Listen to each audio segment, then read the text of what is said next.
কাউরান বাজারস্থ প্রথমে প্রথম আলোর অফিস, পরবর্তীতে ডেইলি স্টারের অফিস ভাঙচুর, অগ্নিসংযোগ, ভ্যান্ডালিজম, লুটপাট ইত্যাদি চালায়, যেটা অনাকাঙ্ক্ষিত, অনভিপ্রেত।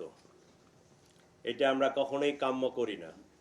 কিন্তু কতিপয় দুষ্কৃতিকারী এরা সবসময় সুযোগের সন্ধানী, দেশে একটা অরাজকতা পরিস্থিতি তৈরি করার চেষ্টা করে, এবং কতিপয় লোক এই সুযোগে থাকে। কোনো জায়গায় একটা গ্যাঞ্জাম হলে ওখানকার সম্পদ, কম্পিউটার, টাকা পয়সা, এইটা ওইটা লুণ্ঠনের ইচ্ছায় তারা, অভিপ্রায়ে তারা ওখানে চলে যায়। আমাদের পুলিশ, সেনাবাহিনী সর্বোচ্চ চেষ্টা করেও তাদেরকে নিবৃত্ত করা যায়নি। এমনকি তারা ফায়ার সার্ভিসের গাড়িগুলো আসতে দেয়নি, রাস্তায় প্রতিবন্ধকতা করে ফায়ার সার্ভিসের গাড়িগুলো আটকায় রাখছিল। এইরকম অবস্থার সৃষ্টি হয়েছিল। গণমাধ্যমের এই ন্যাক্কারজনক ঘটনায় এখন পর্যন্ত প্রথম আলো মামলা করেছে। ডেইলি স্টারের মামলাটা প্রক্রিয়াধীন, কারণ তাদের কি পরিমাণ ক্ষয়ক্ষতি হয়েছে তারা এটা নির্ধারণ করতেছে। তাদের অফিসিয়ালি এটা নির্ধারণ করার পরেই তারা মামলাটা করবে, যে তাদের টোটাল আসলে কি কি খোয়া গেছে, কত টাকার ক্ষয়ক্ষতি হয়েছে, এই ফিগারটা তারা ফিগার আউট করতেছে।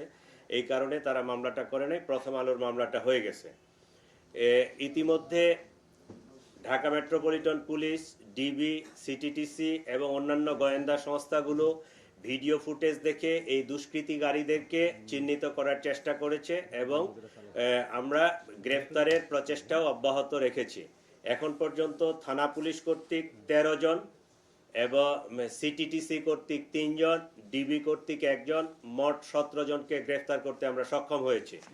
তাদের কাছ থেকে, একজন আসামির কাছ থেকে ওইখান থেকে নিয়ে যাওয়া টাকার মধ্যে নগদ 50,000 টাকা, এবং সেই টাকা দিয়ে সে একটা টিভি কিনছে, একটা টাচ ফ্রিজ কিনছে, সেটা আমরা উদ্ধার করতে সক্ষম হয়েছি। তাদের বিরুদ্ধে পেনাল কোড, স্পেশাল পাওয়ার act, cyber security act, anti terrorism act, এই 4টা আইনে মামলা হয়েছে।